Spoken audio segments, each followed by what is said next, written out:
ассалому алайкум бинандагони гиромӣ, барномаи иттилоотии ахборро аз телевизиони Тоҷикистон мустақиман манзуратон мегардонем. Дар студия Наргиз Шарифзода.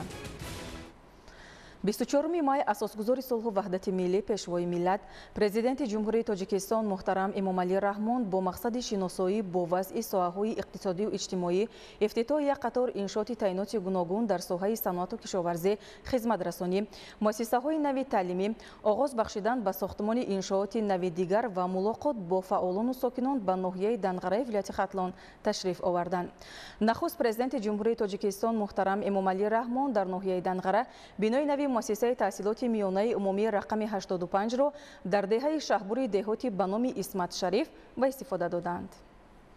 24 май асосгузори сулҳу ваҳдати миллӣ, пешвои миллат, президенти ҷумҳурии Тоҷикистон муҳтарам Эмомалӣ Раҳмон бо мақсади шиносоӣ бо вазъи соҳаҳои иҷтимоию иқтисодӣ, ифтитоҳи як қатор иншооти таъйиноти гуногун дар соҳаи саноату кишоварзӣ, хизматрасонӣ, муассисаҳои нави таълимӣ, оғоз бахшидан ба сохтмони иншооти нави дигар ва мулоқот бо фаъолону сокинон ба ноҳияи Данғараи вилояти Хатлон ташриф оварданд.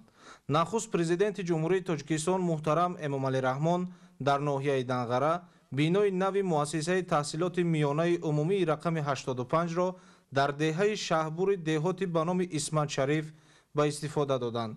бинои нави муассисаи таълимӣ аз ду ошёна иборат буда, масоҳати умумии қитъаи замини он наздики 164 гектарро дар бар мегирад. Дар қитъаи замини номбурда як бинои дуошёнаи таълимӣ, дегхона, анбори сӯзишворӣ, ҳавзи оташхомӯшкунӣ ва таҷҳизоти барқтаъминкунӣ ҷойгир шудааст. Дар маҷмӯъ бинои нави муассисаи таълимӣ барои 500 нафар хонанда дар ду баст пешбинӣ гардидааст. мактаби нав дорои ҳуҷраҳои гуногуни фаннӣ ва компютерӣ мебошад, ки онҳо бо компютер ва таҷҳизоти лабораторӣ барои гузарондани озмоишҳо таъмин гардидааст. таваҷҷӯҳ ва ташаббуси бевоситаи пешвои миллат ба соҳаи илму маориф мо наврасонро водор менамояд ки рӯ ба сӯи китобхониву китобдӯстӣ орем ва ҷаҳони маънавии хешро бою ғанӣ гардонем. ман иштирокчии фаъоли номинатсияи хондан ва аз ёд кардани осори адибонӣ адабиёти классикӣ ин озмуни бонуфуз буда нияти соли равон дар даври ҷумҳуриявӣ ғолиб омаданро дорам. дар ин муассиса ҳама шароитҳои муосири илмомӯзӣ таъмин аст. пайваст бо шабакаи интернет ба мо имконият медиҳад ки дар озмунҳои фосилавӣ ва байналмилалӣ ширкат намуда ҷойҳои ифтихориро сазовор шавем. бо истифода аз ин имкониятҳо мо сатҳи баланди илмомӯзӣ, забондонӣ ва кор бо технологияи муосирро хубтар омӯхта бо касбияти сатҳи баланд ба ватан хизмати содиқона менамоем. боиси ифтихору сарфарозии мо хонандагон аст ки бо ҳидоят ва роҳнамоиҳои сарвари хиратсолору соҳибандиша барои мо як бинои хуштару замонавии таълимӣ ва бо тамоми шароитҳои муосири замон сохта мавриди истифода қарор дода шуд. миннатдории хешро ба пешвои муаззами миллат изҳор медорем, зеро дар ин маҳзани илму дониш барои омӯзиши тамоми фанҳои таълимӣ шароитҳои сатҳи баланд муҳайё гардидааст. ҷавобан ба ин қадар ғамхориҳои пешвои муаззами миллат мо бояд хонему номбардори ин ватану ин меҳан гардем. барои баланд бардоштани қобилияти зеҳнии хонандагон муассиса дорои синфхонаҳои шоҳмот, майдончаи варзишии замонавӣ ва китобхона бо 20 ҷои нишаст мебошад. майдончаи варзишии муассиса дорои таҷҳизот барои обу тоби бадан, бозии футбол, волейбол ва баскетбол мебошад. дар гузашта хонандагон аз муассисаи таълимӣ танқисӣ ва барои таҳсил аз деҳоти шаҳбури деҳоти ба номи Исмат Шариф ба дигар деҳа мерафтанд. ҳамасола зиёдшавии шумораи хонандагон дар деҳаи шаҳбури деҳоти ба номи Исмат Шарифи ноҳияи Данғара ва бештар шудани талабот ба омӯзиши илмҳои замон бошад, заруратро барои бунёди чунин як муассисаи таълимӣ тадриҷан дучанд менамуд. ҳаминро ба инобат гирифта соли 2023 бунёди бинои нави муассисаи таҳсилоти миёнаи умумии рақами 85 бо ҷалби сармоя оғоз гардид. сарвари давлат муҳтарам Эмомалӣ Раҳмон ба тарҳи бунёди бино баҳои баланд дода, омӯзгоронро барои боз ҳам бештар ба таълиму тарбия фаро гирифтани хонандагон ва дар роҳи худшиносию ватандӯстӣ ҳидоят намудани онҳо дастуру супоришҳо доданд. бинои нави муассисаи таҳсилоти миёнаи умумии рақами 85 бо сохти меъмории замонавӣ бунёд ва дар саҳнаш гулу бутаҳои ороишӣ шинонида шудааст.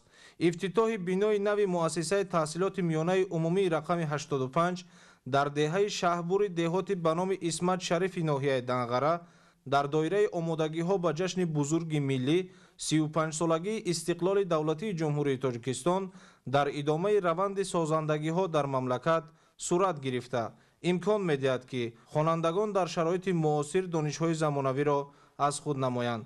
фароҳам овардани шароит имкон медиҳад ки ҳавасмандии насли наврас дар доираи 20-солаи омӯзиш ва рушди фанҳои табиатшиносӣ, дақиқ ва риёзӣ дар соҳаи илму маориф барои аз худ кардани илмҳои дақиқ бештар шавад. пешвои миллат муҳтарам Эмомалӣ Раҳмон мавриди истифода қарор гирифтани бинои нави муассисаи таълимиро дар доираи сиёсати иҷтимоии ҳукумати мамлакат барои рушди соҳаи маориф муҳим арзёбӣ намуда насли наврасро ба омӯзиши илмҳои замонавӣ ҳидоят карданд. 24 май асосгузори Сулҳу ваҳдати миллӣ пешвои миллат президенти ҷумҳурии Тоҷикистон муҳтарам Эмомалӣ Раҳмон дар идомаи сафари корӣ дар ноҳияи Данғараи вилояти Хатлон бинои наву замонавӣ маркази рушди малакаҳои касбӣ бо хобгоҳ дар маҳаллаи 15-уми деҳоти Корезро ки бо тарҳи муосир ва ҷавобгӯ ба стандартҳои милливу байналмилалӣ бунёд шудааст ифтитоҳ намуданд. гузориши ҳамкорони мо. 24 май асосгузори Сулҳу ваҳдати миллӣ пешвои миллат президенти ҷумҳурии Тоҷикистон муҳтарам Эмомалӣ Раҳмон дар идомаи сафари корӣ дар ноҳияи Данғараи вилояти Хатлон бинои наву замонавии маркази рушди малакаҳои касбӣ бо хобгоҳ дар маҳаллаи 15-уми деҳоти Корезро ки бо тарҳи муосир ва ҷавобгӯ ба стандартҳои миллию байналмилалӣ бунёд шудааст ифтитоҳ намуданд. бинои маркази рушди малакаҳои касбӣ дар ноҳияи Данғара дар масоҳати умумӣ беш аз 1 гектар ва бо маблағи 35 миллион сомонӣ бунёд гардидааст. шароити муҳайё гардида дар ин марказ имконият медиҳад ки таълим дар як бас барои то 150 нафар ба роҳ монда шавад ва ҳамин тариқ дар як сол беш аз 1800 нафар ба омӯзиш фаро гирифта шаванд. маркази рушди малакаҳои касбӣ аз синфхонаҳои барҳавои таълимӣ бо 90 компютер, толорҳои таҷрибаомӯзӣ ва бисёрфунксионалӣ, ҳуҷраҳои машваратӣ, санитарию гигиенӣ, маъмурӣ, толори маҷлисгоҳ бо 135 ҷойи нишаст ва дигар иншооти ёрирасон иборат мебошад. зимни ташрифи роҳбари давлат ба ноҳияи Данғара дар ин ҷо аз ҷониби лоиҳаи беҳтарсозии малакаҳои касбӣ ва имкониятҳои бокортамишавӣ боз як бинои нави замонавӣ бо номи маркази рушди малакаҳо сохта ба истифода дода шуд. қобили қайд аст ки дар доираи лоиҳаи мазкур асосан 3 қисмат амалӣ гашта истодааст. якумин ин таъмини дастгири фарогир ва мақсадноки муҳоҷират, дуюм ин васеъ намудани дастрасӣ ба хизматрасониҳои давлатӣ дар соҳаи шуғл ва баланд бардоштани аҳамияти онҳо ва қисмати охарӣ бошад ин тақвияти банақшагирӣ ва идоранамоии хизматрасониҳо дар соҳаи муҳоҷират. қобили қайд аст ки дар доираи ҳамин қисмати сеюм мо дар асоси стандарти байналмилалии таснифоти машғулиятҳо як ҳуҷҷати муҳими давлатӣ бо номи таснифоти машғулиятҳои ҷумҳурии Тоҷикистон ва дар асоси ин номгӯи касб ва вазифаҳои ҳамин стандартҳо таҳия ва ба истифода дода истодаем ки ҳамин таснифоти машғулиятҳои ҷумҳурии Тоҷикистон дар худ тамоми машғулиятҳои имрӯза дар саросари мамлакат вуҷуд доштаро дар як шаклу низому гурӯҳбандии муайяну хосса дарҷ гардонидааст. иншооти хуштарҳу замонавии навбунёд дар доираи дастуру ҳидоятҳои пешвои миллат муҳтарам Эмомалӣ Раҳмон ба истиқболи ҷашни бузурги миллӣ 35-солагии истиқлолияти давлатии ҷумҳурии Тоҷикистон бо мақсади таъмин ва таъсиси ҷойҳои нави корӣ, беҳтарсозии малакаи касбӣ ва бо шуғли доимӣ фаро гирифтани аҳолӣ бунёд гардидааст. маркази рушди малакаҳои касбӣ дар ноҳияи Данғара аз бинои таълимии 4-ошиёна ва хобгоҳи 4-ошиёна иборат аст. сохтмони иншооти мазкур моҳи августи соли 2022 оғоз гардида бо сифати баланд ва дар муҳлати муайяншуда ба анҷом расонида шуд. баъди ба истифода додани марказ 70 нафар бо кори доимӣ таъмин гардиданд.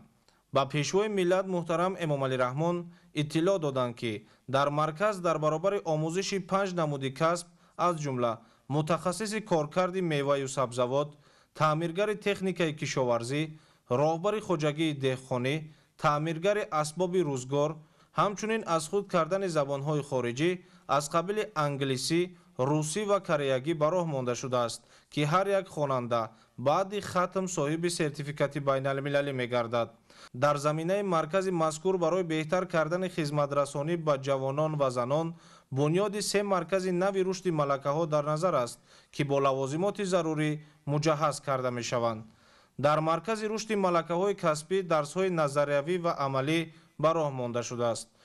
дар маркази мазкур таълимгирандагон метавонанд ки аз рӯи касбҳои сабзавот, коркарди мевову сабзавот, таъмири техникаи кишоварзӣ, таъмиргари асбобҳои рӯзгор ва ҳамчунин забономӯзӣ, яъне забонҳои русӣ, англисӣ ва кореягӣ ҷалб карда шаванд. маркази мазкур чихел ки гуфтем ҳамасола 1800 таълимгирандаро метавонад ки дар як баст ба таълим фаро гирад. дар маркази мазкур вобаста ба касбҳои омӯхташаванда тамоми асбобу таҷҳизотҳои муосир ҷиҳозонида шудааст. инчунин омӯзиш дар маркази мазкур аз рӯи методологияи таълим дар асоси салоҳият ба роҳ монда мешавад. методологияи мазкур имкон медиҳад ки ҳамкории зиш бо корфармоён, яъне ки чихеле ки медонем ки минтақа бениҳоят минтақаи соҳаи кишоварзӣ аст ва марбут ба соҳаи кишоварзӣ дар ин марказҳо ба касбомӯзӣ фаро гирифта мешаванд ва метавонанд ки дар дохили кишвар ва берун аз он ба ҷои кор таъмин шаванд. бо иштироки асосгузори сулҳу ваҳдати миллӣ пешвои миллат муҳтарам эмомалӣ раҳмон маркази рушди малакаҳои касбӣ дар ноҳияи Дамғара мавриди истифода қарор дода шуд. ин марказ барои шаҳрвандон имкон медиҳад ки онҳо малакаҳои касбии худро рушд дода ба ин васила бо ҷои кор таъмин карда шаванд. мо медонем ки дар ин марказ як маҷмӯи хизматрасониҳо барои шаҳрвандон пешниҳод карда мешавад. ин ҳам бошад омӯзиши малакаҳои касбӣ аз рӯи касбҳои гуногун, пешниҳоди машваратҳо барои бо кор таъмин шудан ба шаҳрвандони ҷумҳурии Тоҷикистон, онҳое ки мехоҳанд дар баробари малакаҳои касбӣ малакаҳои ҳаётӣ омӯзанд, барои онҳо омӯзиши малакаҳои ҳаётӣ низ ба роҳ монда шудааст. дар баробари ин чун мо медонем имрӯз талаботи асосии ҷомеа ва замони муосир омӯзиши забонҳо мебошад. дар баробари ин омӯзиши забони англисӣ, русӣ ва забони кореягӣ ба роҳ монда шудааст. шароити фароҳамгардида дар маркази мазкур имкон медиҳад ки нов баста ба сину сол нафароне ки хоҳишу завқи соҳибкасб шуданро доранд метавонанд дар ин ҷо ба омӯзиш фаро гирифта шаванд. иншооти навбунёд бо тамоми таҷҳизоту лавозимоти зарурӣ таъмин буда дар он камераҳои назоратӣ насб гардидааст. ҳамзамон дар дохили бино маркази нигоҳубини кӯдак ва хобгоҳ бо 130 ҷойи хоб иборат аз 57 ҳуҷра таъсис дода шудааст. масоҳати умумии қитъаи замини марказ зиёда аз 1 гектарро ташкил медиҳад. дар марказ омӯзиши малакаҳои касбӣ дар мувофиқа бо ассотсиатсияҳои соҳавӣ муайян шуданд. барномаҳои нави таълимӣ барои давраи кӯтоҳтар нисбат ба таълими муқаррарӣ барои гурӯҳҳои эҳтиёҷманди аҳолӣ ки имкони пардохти таълим ё сари вақт барои барномаи тикто дар шакли рӯзона муқаррар гардидаро доранд, пешбинӣ карда мешавад. бонки осиёи рушд тасмим гирифтааст ки дар шаҳру ноҳияҳои ҷумҳурии Тоҷикистон ба монанди ҳамин гуна марказҳо якчандтои дигар бунёд намояд. президенти ҷумҳурии Тоҷикистон муҳтарам Эмомалӣ Раҳмон ба сатҳу сифати кори маркази рушди малакаҳои касбӣ баҳои баланд доданд ва пешниҳод карданд ки бояд дар тамоми шаҳру ноҳияҳои ҷумҳурии Тоҷикистон марказҳои рушди малакаҳои касбӣ бунёд шавад, то насли имрӯз соҳиби касбу кори гуногун шаванд. ин пешниҳоди хеле олӣ буд аз ҷониби президенти ҷумҳурии Тоҷикистон ва мо ин пешниҳодро мепазирем албатта ва дар оянда дар амал татбиқ менамоем. барои ҳавасманд кардани занон ҷиҳати иштирок дар раванди таълим ба занони таълимгиранда нигоҳубини ройгони кӯдак ва стипендия пешниҳод шудааст. маоши омӯзгорон дар марказ то 5500 сомониро ташкил медиҳад.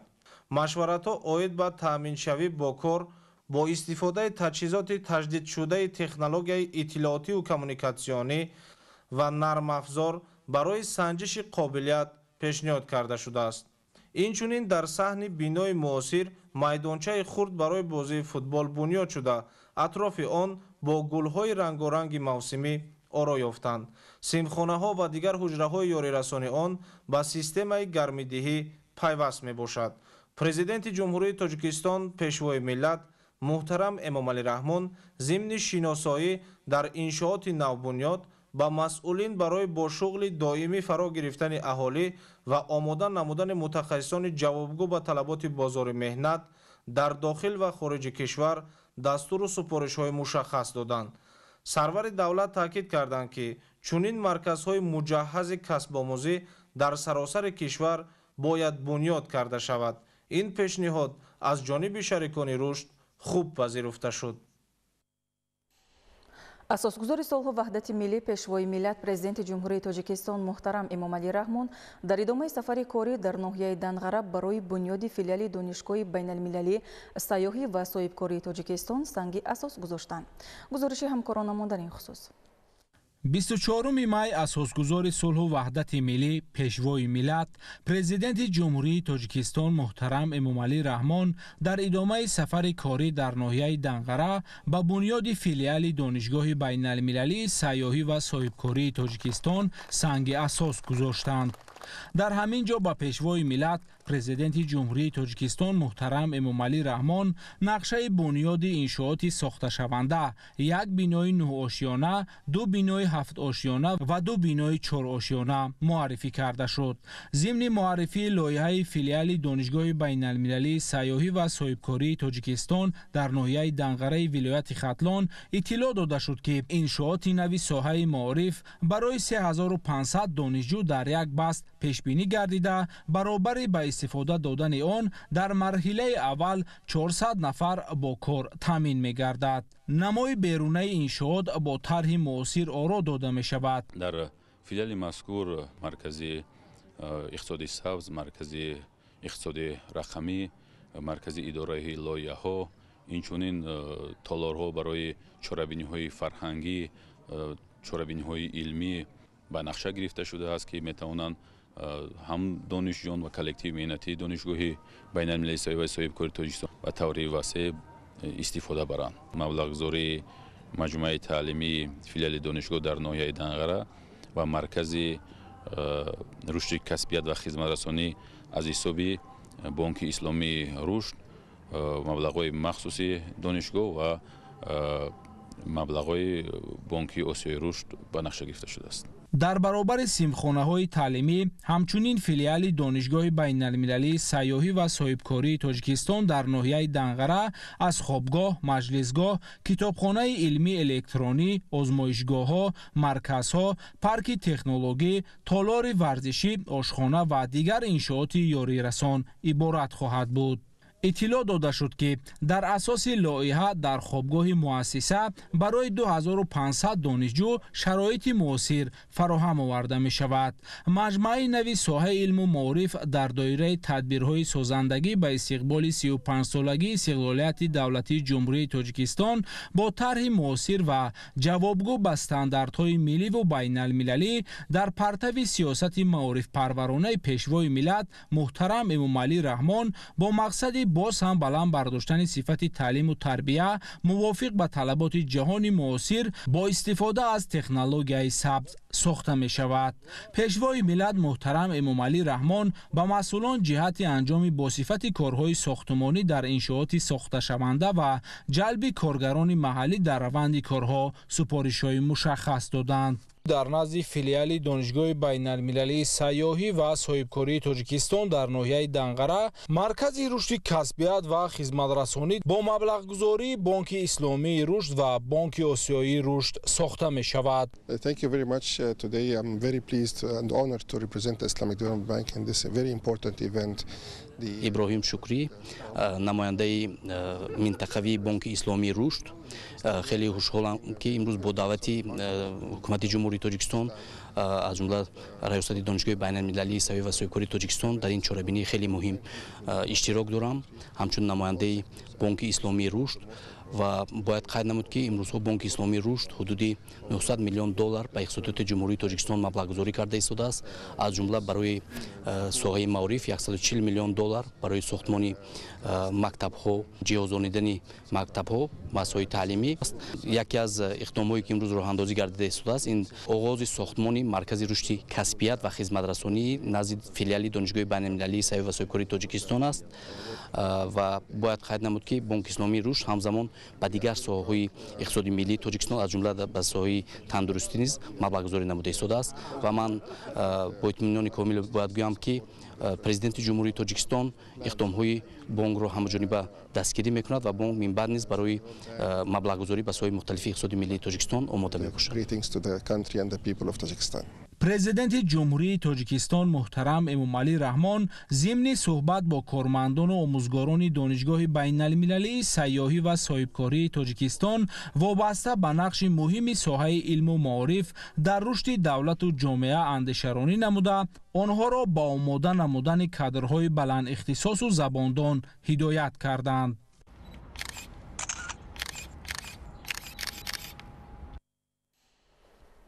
24 май асосгузори солҳу ваҳдати миллӣ пешвои миллат президенти ҷумҳурии Тоҷикистон муҳтарам Эмомалӣ Раҳмон зимни сафари корӣ ба ноҳияи Данғараи вилояти Хатлон маркази саломатии бисёрсоҳаи ноҳияро ифтитоҳ намуданд.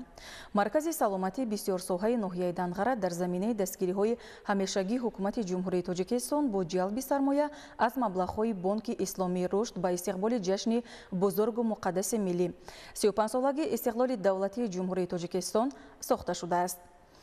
зимни шиносоӣ ба пешвои миллат муҳтарам Эмомалӣ Раҳмон иттилоъ дода шуд ки иншооти соҳаи тандурустӣ дар масоҳати наздики 1 гектар сохта шуда дорои 153 ҳуҷраи корӣ, 3 дорухона, 5 ҳуҷраи ҷарроҳӣ, нуқтаи дандонпизишкӣ бо технологияи нав, 40 озмоишгоҳи муҷаҳҳаз бо таҷҳизоти муосири тиббӣ мебошад. Маркази саломатӣ аз 3 қисм иборат буда биноҳои канорӣ 6 ошёнагӣ ва бинои марказӣ 7 ошёна мебошад. Маркази саломатӣ дорои имкониятҳои маҷмӯи ташхису табобат буда дар як вақт ба 700 эҳтиёҷманд хизмати тиббӣ мерасонад. Ҳамчунин марказ дорои таҷҳизоти тиббӣ мебошад ки бо ташхиси хун бештар аз 30 намуди бемориҳоро муайян мекунад. Дар баробари ин маркази саломатӣ иқтидор дорад минбаъд чун пойгоҳи асосӣ омода намудани мутахассисони тиббии вилоят ва кишвар хизмат намояд. Дар маркази саломатӣ бисёрсоҳаи ноҳияи Данғара барои ташхису табобати бемориҳои аз ҷумла гӯшубинӣ, қанд, дилу рако, саратон, узувҳои даруна, гурда, бемориҳои рӯҳӣ, асаб, бемориҳои сироятӣ шароити муосир муҳайё карда шудааст. Чунин дастовардҳоро кормандони соҳа аз шарофати сулҳу субот, ваҳдату истиқлоли давлатӣ ва сиёсати муваффақу боровари ҳукумати ҷумҳурии Тоҷикистон маънидод мекунанд. 24 май асосгузори солҳу ваҳдати миллӣ пешвои миллат президенти ҷумҳурии Тоҷикистон муҳтарам Эмомалӣ Раҳмон дар деҳаи ғарғараи деҳоти корези ноҳияи Данғара бинои мактаб-интернатро ифтитоҳ карданд. гузориши ҳамкорони мо дар ин хусус. 24 май асосгузори сулҳу ваҳдати миллӣ пешвои миллат президенти ҷумҳурии Тоҷикистон муҳтарам Эмомалӣ Раҳмон дар деҳаи ғарғараи деҳоти корези ноҳияи Данғара бинои мактаб-интернатро ифтитоҳ карданд. иншооти муосир аз 2 ошёна иборат буда барои зиёда аз 600 таълимгиранда пешбинӣ карда шудааст. муассисаи таълимӣ аз синфхонаҳои муҷаҳҳази фаннӣ, озмоишгоҳ, китобхона ва толори хониш иборат мебошад. пешвои миллат муҳтарам Эмомалӣ Раҳмон бунёди чунин бинои хуштарҳу замонавӣ ва фароҳам шудани шароити муосирро барои таълиму тарбияи ятимон натиҷаи таваҷҷӯҳу дастгириҳои пайвастаи ҳукумати ҷумҳурии Тоҷикистон нисбат ба ояндаи ин қишри ояндасози ватан арзёбӣ карданд. бинои замонавии мактаб-интернат бо ҷалби сармояи хориҷӣ аз муассисаҳои мададрасони арабӣ ва саҳмгузории фаъолонаи гурӯҳи соҳибкорони маҳаллӣ сохта шудааст. сараввал миннатдории худро ба асосгузори сулҳу ваҳдати миллӣ пешвои миллат президенти ҷумҳурии Тоҷикистон муҳтарам Эмомалӣ Раҳмон баён месозам ки ба мо чунин мактабҳои хубу замонавӣ сохта ба истифода дода шудааст. чунон ки мебинед мо ҳоло дар сифхонаи химия қарор дорем. дар ин ҷо ҳамаи ашёҳои замонавӣ мавҷуд аст. иншооти иҷтимоӣ дорои маҷлисгоҳ бо 266 ҷои нишаст, ошхона, бунгоҳи тиббӣ ва толори варзишии барҳаво мебошад. хонандагон метавонанд дар баробари омӯзиши дарс дар синфхонаҳои таълими меҳнат ҳунарҳои гуногунро аз худ намоянд. تطبیق سیاست اجتماعی حکومت جمهوری تاجیکستان امکان فراهم آورده است که شرایط برای تعلیم و تربیت نسل نورس پورا به طلبات بین المللی مطابق شود. ما بسیار خوشحال از آن هستیم که کسب دوزندگی را در چنین مؤسسه زمانوی از خود میکنیم. کسب دوزندگی برای ما دختران بسیار ضروری است و ما خوشحال از آن هستیم که در صنفخانه تعلیم مهنت این کسب را از خود میکنیم. همچنین مؤسسه دارای خوابگاه زمانوی برای 200 نفر می باشد. در هر حجره برای زیست نورسان و آماده کردن درس ها امکانیت زمانوی فراهم آورده شده است. اینچنین تعلیم گیرندگان می توانند در خوابگاه از کتابخانه و تالار برهوا برای مطالعه استفاده نمایند. مرز با دستورهای پدرانه اساسگزار صلح و وحدت ملی، پیشوای ملت، پرزیدنت جمهوری تاجیکستان محترم امامعلی رحمان در دهه ما مکتب اینترنت برای یتیمان بی‌پرستاران با جای نشست برای 600 نفر ساخته به استفاده داده شد. در مکتب اینترنت تالار مجلسگاه با گنجایش 266 نفر، آشخانه، بنگاه طبی، تالار ورزشی، کابینت های فنی شیمیا، بیولوژیا، فیزیکا، تکنولوژی اطلاعاتی، تکنولوژی مهنت برای دخترانه با تجهیزات های نوی زمانی پورا آماده کرده به استفاده داده شده است. از این دستگیری به واسطه پیشوای معظم ملت که امروز در دهه ما مکتب اینترنت برای کودکان یتیم و بی‌پرستار بنیاد گردیده است، روح الهامی تازه گرفته کوشش می نماییم که با آداب و اخلاق نمونویمان سزاوار این غمخواری پیشوای ملت گردیم. پرزیدنت جمهوری تاجیکستان پیشوای ملت محترم امامعلی رحمان آموزگاران و نورسان را برای استفاده مفید از شرایط معاصر فراهم شده از خود کردن علم‌های دقیق، دانستن زبان‌های خارجی و آینده همچون کادرهای لیاقتمند خویشتن‌شناس خدمت کردن به نفع دولت و ملت وظیفه‌دار نمودند. میدانچه فوتبال، باغ درختان میوه دهنده و سایه افکن، میسازار، راهروهای سفالک پوش و چراغ‌های روشنی دهنده اطراف مؤسسه را زیبا و نظرآبا گردانیده است. نوروزشاه عزیزالله معروف عبدالله، ناحیه دنغره. 24 مای اساسگزار صلح و وحدت ملی پیشوای ملت پرزیدنت جمهوری تاجیکستان محترم امامعلی رحمان در دوره سفری کاری در ناحیه دنغره در دهه غرغره دهات کورز کارگاه استحصالی مشک ماده را با برداشتن پرده از روی لوحه رمزی مورد بهره برداری قرار دادند. 24 مای اساسگزار صلح و وحدت ملی پیشوای ملت پرزیدنت جمهوری تاجیکستان محترم امامعلی رحمان در دوره سفر کاری در ناحیه دنغره در دهه غرغره دهات کورز کارگاه استحصالی مشک ماده را با برداشتن پرده از روی لوحه رمزی مورد بهره برداری قرار دادند. در اینجا به پیشوای ملت محترم امامعلی رحمان اطلاع دادند که ساختمان کارگاه مشک مادر در مساحت عمومی 301 زمین ماه مارس سال 2023 با جلب بیناکاران محلی از جانب صاحبکاران وطنی آغاز گردیده ماه می سال روان به انجام رسیده است. در کارگاه استحصالی تجهیزات معاصر از جمهوری مردمی چین دسترس شده روند استحصالات با نوترین تکنولوژیا اجرا کرده می شود. کارگاه نوی صنعتی در دایره تدبیرهای سازندگی به افتخار جشن بزرگ ملی 35 سالگی استقلال دولتی جمهوری تاجیکستان و تطبیق هدف 4 ملی صنعتی کنانی با سرعت کشور در فضای مساعد صاحبکاری بنیاد گردیده است. امروز در این فضای تنتنوی برای ما صاحبکاران جوان باعث افتخاری است که با اشتراک پیشوای معظم ملت پرزیدنت جمهوری تاجیکستان محترم امامعلی رحمان این کارخانه زمانوی این کارخانه نو را با تشبث پرزیدنت جمهوری تاجیکستان محترم امامعلی رحمان فضای مساعد فراهم آورده شده است. ما میتوانیم در رشد و نموی کشورمان سهم ارزنده خود را گذاریم. در کارگاه مذکور در دهه غرغره ناحیه دنغره زیاده از 30 نفر ساکن محلی با کار دائمی و معاش خوب تامین گردیدند. باعث افتخار است که با اشتراک جناب عالی پیشوای ملت محترم امامعلی رحمان در دهه ما چنین کارخانه استحصالی به استفاده داده شده است که ما دختران زنان در اینجا با کار تامین گردیده مینداری خود را با پیشوای ملت محترم امامعلی رحمان میرسانه که به ما چنین شرایط کاری گردانده است. ما شکرگزار از آن هستیم که با سیاست خردمندانه سرور دولت مملکت ما روز از روز رشد یافته در گوشه‌های دورترین یا پرچم تایسا جلوه‌گر شده ایستادند. ما از آن می‌داریم که با شرافت سیاست خردمندانه سرور دولت برای آبادی وطن، برای عملی گردانده هدف چهارم کشور صنعتی کنونی با میدان سعی و تلاش نموده برای ما شهروندان جایی در کارگاه معین نموده ایستادند. کارگاهی مذکور در یک روز امکان دارد که بیش از 2 تن محصولات گوناگون از جمله صابون و دیگر نمودی مایع ظرفشویی استحصال نماید.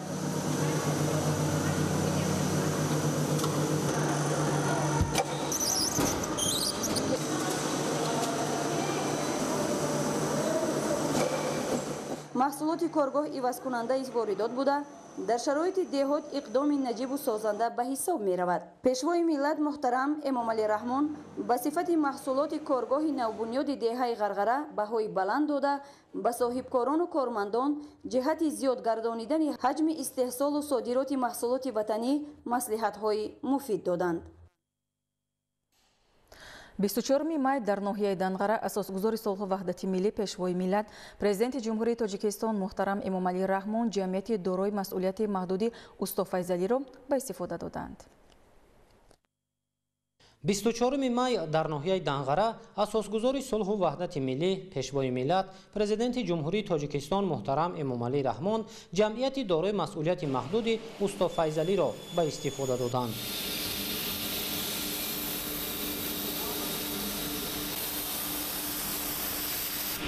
фаъолияти коргоҳи саноатӣ дар асоси технологияи нав ба коркарди чӯбу тахта ва истеҳсоли мебел равона карда шуда дар он 30 нафар сокини маҳаллӣ бо кор таъмин шудаанд. технологияи корхона аз Туркия ва Чин ворид карда шуда минбаъд мизу курсӣ ва ҷевони китоб бо андозаҳои гуногун истеҳсолу ба харидорон пешниҳод карда мешавад. қаблан дар деҳаи ғарғараи мо ҳамин имконият шароитҳо набуд, ҳамин корхонаҳо набуд. ана мо шукргузори он ҳастем ҷавонони ҳамин деҳаи ғарғара ки бо дастгириҳои роҳбари давлат ки соҳибкороиро дастгирӣ мекунанд, мо шукргузори он ҳастем ки ин корхонаҳо шуд, мо ҷавонон соҳиби ҷойи кор, соҳиби маоши хуб ҳам шудем. ҳамзамон намудҳои гуногуни маҳсулоти тайёр барои истифода дар шароити хона ва ҳуҷраҳои корӣ сохта мешавад. пешвои миллат муҳтарам Эмомалӣ Раҳмон ифтитоҳи иншооти истеҳсолиро дар доираи татбиқи ҳадафи чоруми стратегӣ саноатикунонӣ бо суръати кишвар дар деҳот муҳиму саривақтӣ арзёбӣ карда таваҷҷӯҳи намояндагони бахши хусусӣ ва мутахассисонро ба истифодаи муфид аз технологияи муосир ва истеҳсоли маҳсулоти босифати рақобатпазир ҷалб намуданд. технологияи муосири ҷамъияти дорои масъулияти маҳдуди Усто Файзалӣ имкон медиҳад ки дару тиреза ва дигар намуди маҳсулот мувофиқ ба дархости мизоҷон бо андоза ва нақшу нигори гуногун истеҳсол карда шавад. таҷрибаи кандакорӣ дар чӯб бо истифода аз технологияи муосир дар такя ба таҷрибаи устоҳои мардумӣ мутобиқ ба талабот равнақ дода мешавад. дар ҳамин ҷо президенти ҷумҳурии Тоҷикистон пешвои миллат муҳтарам Эмомалӣ Раҳмон бо намунаи маҳсулоти корхона шинос шуданд. дар ин тинҷиву амнияту истиқлолияти ба даст овардаи пешвои муаззами миллат мо ба ин рӯзҳои хуб, ба ин шароитҳои хуб расидем. мо тасмим гирифтем ки дар ҳамин деҳаи худ як корхонаи коркарди чӯбу тахта, яъне истеҳсоли мебел сохта ба истифода додем. боиси ифтихор аст ки мо бо иштироки пешвои муаззами миллат аминро кушодем. хеле як хотирмон аст. бисёр хурсандӣ мо ҳадду канор надорад. бисёр хушҳол шудем. мо дар ин корхона 30 нафар бо ҷои кори доимӣ таъминанд, бо маошҳои хуб таъминанд. ин таҷрибаҳое ки мо ворид кардем аз давлатҳои Туркия ва аз Чин бисёр таҷрибаҳои замонавӣ рақамӣ мебошанд ки бисёр кор осон аст, бисёр кор осон аст, босифат аст. маҳсулоти чӯбӣ ва пластикии корхона бо байнобат гирифтани талабот дар асоси тарҳи муосир пешниҳод карда мешавад. иҷрои намунавии супоришҳои роҳбари давлат аз ҷониби намояндагони бахши хусусӣ дар доираи омодагиҳо ба ҷашни 35-солагии истиқлоли давлатии ҷумҳурии Тоҷикистон ба бунёду барқароршавии коргоҳу корхонаҳои саноатӣ, афзоиши истеҳсоли маҳсулоти рақобатпазири ивазкунандаи воридот, васеъшавии имкониятҳои истеҳсолӣ ва таъсиси ҷойҳои нави корӣ дар ноҳияи Данғараи вилояти Хатлон мусоидат намудааст. من بعد ساکنان شهر و ناحیه‌های ولایت ختلان و دیگر مناطق کشور می‌توانند نمودهای گوناگون محصولات باصفت را از جمعیت دارای مسئولیت محدود استا فیضلی دسترس نمایند. 24 مای اساسگذار صلح و وحدت ملی پیشوای ملت پرزیدنت جمهوری تاجیکستان محترم امامعلی رحمون در دایره سفر کاری در ناحیه دنغره در دهات غرغره دهات کورز میدان پرچم دولتی را افتتاح کردند. گزارش خبرنگاران ما. 24 مای اساسگذاری صلح و وحدت ملی پیشوای ملت پرزیدنت جمهوری تاجیکستان محترم امامعلی رحمون در دایره سفر کاری در ناحیه دنغره در دهه غرغره دهات کورز میدان پرچم دولتی را افتتاح کردند.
میدان پرچم دولتی در موضع زیبا منظر مرکزی دهه غرغره ناحیه دنغره در اساس دستور و هدایت‌های پیشوای معظم ملت محترم امامعلی رحمون همچون نشان احترام و ارجگذاری به مقدسات ملی از جانب یک گروه صاحبکاران وطن دوست و تشبسکار بنیاد گردیده است.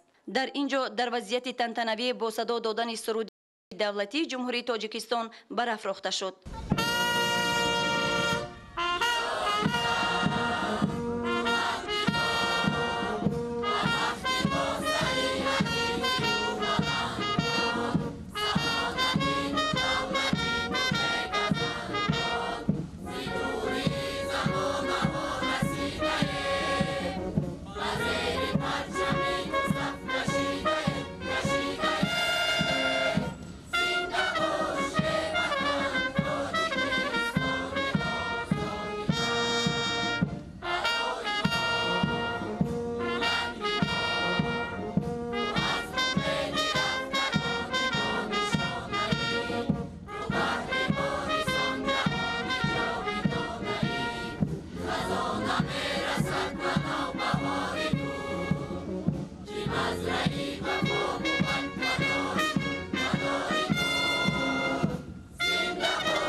پایه پرچم دولتی با بلندی 54 متر قامت افروخته، درازی متای پرچم ملی 14 متر و پهنایی آن 7 متر می باشد. در میدان گلگشت پرچم دولتی فواره زمانوی ساخته شده است که به آن حسن و زینت می بخشد. امروزها از دوران صاحب استقلالی کشور تاجیکستان محبوب ما روز تا روز گل شکوفان گردیده ایستاده است و امروز چقدر که ما شاهد آن گشتیم با اشتراک اساسگذار صلح و وحدت ملی پیشوای ملت پرزیدنت جمهوری تاجیکستان محترم امامعلی رحمون در ناحیه دنغره دهه غرغره باغ پرچم دولتی جمهوری تاجیکستان ساخته به استفاده داده شد. تمام ساکنان می توانند از این گلگشت آمده تماشا نمایند و وقت خود را خوش گذرانند. таъкид кардан ба маврид аст ки дар даврони истиқлолияти давлатӣ дар асоси дастуру ҳидоятҳои пешвои муаззами миллат муҳтарам Эмомалӣ Раҳмон ифтитоҳи майдони парчами давлатии Тоҷикистон бо мақсади арҷгузорӣ ба муқаддасоти миллӣ ва баландбардоштани ҳисси ватандӯстию худшиносии миллӣ дар замири шаҳрвандони кишвар, махсусан наврасону ҷавонон дар марказ ва деҳоти шаҳру ноҳияҳои мамлакат парафшон карда мешавад. Муқаддасоти миллӣ мояи ифтихору сарбаландӣ ва шарафмандии сокинони кишвар буда ҳамагонро ба дӯст доштани ватан ва ҳимояи ин сарзамини биҳиштосои аҷдодӣ ҳидоят менамояд. барои мо ҷавонони даврони истиқлол боиси ифтихору сарфарозист ки бо иштироки бевоситаи пешвои муаззами миллат имрӯз парчами ҷумҳурии Тоҷикистон дар ҷамоати деҳоти корези ноҳияи Данғара барафрохта шуд. маҳз шукргузорӣ аз истиқлолу озодии ватан аст ки мо ҷавонон дар чунин ватани ободу зебо таҳсил ва фаъолият мекунем. ҷавобан ба ин ҳама ғамхориҳо дар оянда низ ба ватани худ содиқона хизмат кунем. ҳифзи истиқлолияти давлатӣ, ифтихори миллӣ, садоқат ба тамаддуну фарҳанги ниёгон, корҳои бунёдкориву созандагӣ баҳри рушду пешрафти Тоҷикистони соҳиб истиқлол вазифаи ҳар як сокини ватандӯст мебошад. Президенти Ҷумҳурии Тоҷикистон муҳтарам Эмомалӣ Раҳмон ифтитоҳи парчами давлатиро дар деҳаи ғарғараи ноҳияи Данғара рамзи муаррификунандаи давлату миллат дар арсаи байналмилалӣ дар доираи омодагиҳо ба ҷашни бузурги миллӣ 35-солагии истиқлоли давлатӣ барои сокинон хусусан наврасону ҷавонон тӯҳфаи арзишманд маънӣ дод карданд. 24 май асосгузори Сулҳу ваҳдати миллӣ пешвои миллат президенти ҷумҳурии Тоҷикистон муҳтарам Эмомалӣ Раҳмон дар маркази деҳаи ғарғараи ноҳияи Данғара баъди ба истифода додани гулгашт ва майдони парчами давлатӣ бинои нави маркази ташхис ва табобатро мавриди истифода қарор доданд. 24 май асосгузори Сулҳу ваҳдати миллӣ пешвои миллат президенти ҷумҳурии Тоҷикистон муҳтарам Эмомалӣ Раҳмон дар маркази деҳаи ғарғараи ноҳияи Данғара баъди ба истифода додани гулгашт ва майдони парчами давлатӣ бинои нави маркази ташхис ва табобатро мавриди истифода қарор доданд. маркази ташхису табобат яке аз иншооти ҷашнии 35-солагии истиқлоли давлатии ҷумҳурии Тоҷикистон ба шумор рафта аз ҷониби як гурӯҳ соҳибкорони ватанӣ бунёд гардидааст. мавриди зикр аст ки маркази ташхис ва табобат дар масоҳати умумии 0,33 гектар доман паҳн карда бинои асосӣ ва шӯъбаи бистарикунонии он бо назардошти иншооти ёрирасон 900 метри мураббаъро ташкил медиҳад. бинои шӯъбаи бистарикунонӣ дорои 37 кад мебошад ва барои қабулу табобати беморон имконияти мусоид дорад. имрӯз хурсандии мо тайбонро ҳадду канор нест, чунки бо ташаббуси бевоситаи пешвои муаззами миллат боз як клиникаи ташхису табобатӣ бо тамоми технологияи пешрафтаи тибби ҷаҳонӣ муҷаҳҳаз гардонида шуда ба истифода дода шуд. аз ин маркази ташхису табобатӣ на танҳо шаҳрвандони деҳа балки ноҳия ва берун аз ноҳия метавонанд самаранок истифода баранд. барои мо мояи ифтихор ва сарфарозист ки имрӯз мо бо муҳтарам пешвои муаззами миллат рӯ ба рӯ суҳбати озодона доштем. сарвари давлат ба мо кормандони соҳаи тиб дастурҳои мушаххас доданд. мо пайравони синои бузургро водор месозад ки аз ин ҳам бештар масъулияти худро ҳис намуда баҳри солимии аҳолӣ саҳми худро гузорем. дар маркази ташхисию табобатӣ 20 нафар мутахассиси маҳаллӣ бо кор таъмин шуданд. бинои асосии марказ аз 2 ошёна ва таххона иборат буда 25 ҳуҷраи корӣ дорад. дар қабати якуми бино ҳуҷраҳои табибон, ташхиси фаросавтӣ, дорухона ва дар ошёнаи дуюм ҳуҷраҳои кории роҳбарият, маҷлисгоҳ, ҳуҷраҳои табибони дигар ҷойгиранд. таҳхонаи биноро барои озмоишгоҳ бо дастгоҳу лавозимоти соҳавӣ пешбинӣ намуданд. сарвари давлат муҳтарам Эмомалӣ Раҳмон зимни шиносоӣ ба масъулин ҷиҳати беҳтар намудани сатҳи хизматрасонии тиббӣ ба аҳолии деҳот супоришҳои мушаххас доданд. бояд таъкид намуд ки иншооти мазкур бо техникаю технологияи насли нав муҷаҳҳаз буда барои бошандагони деҳоти ғарғара ва атрофи он тӯҳфаи арзанда маҳсуб меёбад. зеро то ин дам набудани чунин ташхисгоҳ ва маркази табобатӣ боиси мушкилоти зиёди сокинони ин минтақа буд. акнун бо фароҳам омадани шароит мушкилоти мавҷуда бартараф шуда хизматрасонии тиббӣ мувофиқи матлаб бароҳ монда мешавад. имрӯз ба мо хурсандиовар аст ки дар деҳаи мо бо иштироки асосгузори сулҳу ваҳдати миллӣ пешвои муаззами миллат муҳтарам эмомалӣ раҳмон боз як маркази ташхисию тавбатӣ кушода ба истифода дода шуд. ин марказ на танҳо ба деҳаи мо балки берун аз деҳаи мо метавонад хизмат расонад.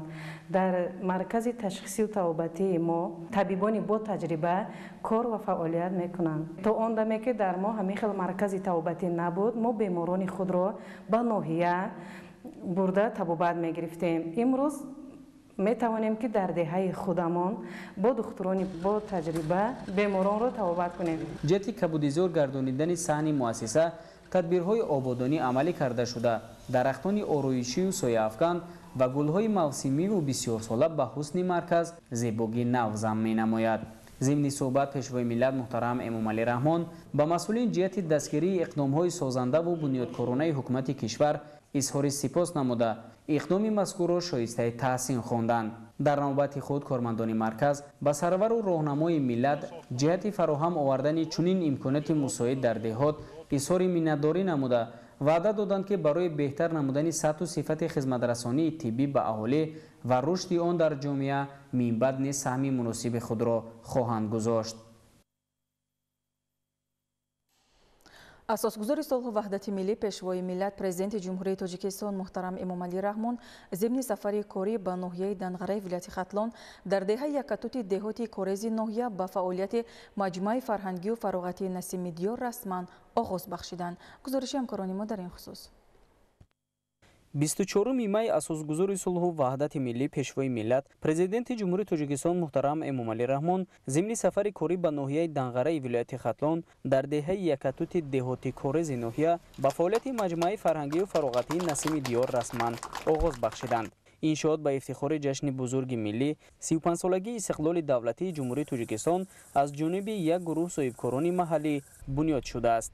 дар ҳудуди маҷмӯа майдони бозиҳои кӯдакона, варзишгоҳ барои футбол бо 840 ҷои нишаст ва тарабхона бо 150 ҷой бунёд шудааст. пешвои миллат муҳтарам эмомалӣ раҳмон зимни боздид аз инфрасохтору шароити фароҳам гардида ба сифати корҳо баҳои баланд дода иқдоми соҳибкорро дар самти дастгириву татбиқи барномаву стратегияҳои созандаи ҳукумати ҷумҳурии тоҷикистон намунаи ибрат арзёбӣ намуданд. варзишгоҳи маҷмӯа дар заминаи татбиқи барномаи давлатии рушди футбол барои солҳои 2022-2026 бунёд гардидааст. майдони муосир макони хуб барои баргузории мусобиқаҳои футбол мебошад. футбол аз машҳуртарин ришаи варзиш буда дар кишвари мо пайваста рушд дорад. бо пешниҳоди президенти федератсияи футболи тоҷикистон, раиси шаҳр Душанбе муҳтарам Рустам Эмомалӣ ва ҷонибдори созмони милали муттаҳид футбол мақоми ҷаҳонӣ касб кард ки минбаъд рӯзи 25 май ҳамчун рӯзи умумии ҷаҳонии футбол истиқбол карда мешавад.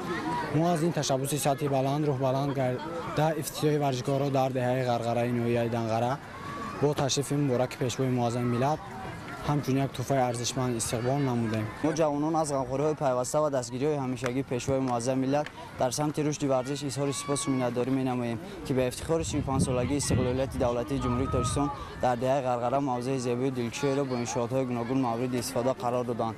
аслан дар деҳаи мо чунин гулгаштҳо солҳои қаблӣ набуд ва мо ҷавонон аз ин иқдом хеле рӯҳбаланд гардидем. президенти кишвар муҳтарам эмомалӣ раҳмон ташаббуси ҷавонмардонаи соҳибкоронро намунаи ибрат хонда ба фаъолият оғоз кардани иншоотро ҷиҳати рушди сайёҳӣ ва татбиқи ҳадафҳои роҳбарияти давлату ҳукумати кишвар дар самти рушди деҳот неку муассир арзёбӣ намуданд. бинандагони гиромӣ, дар ҳамин ҷо барномаи иттилоотии ахбор ба анҷом мерасад. хайр саломат бошед.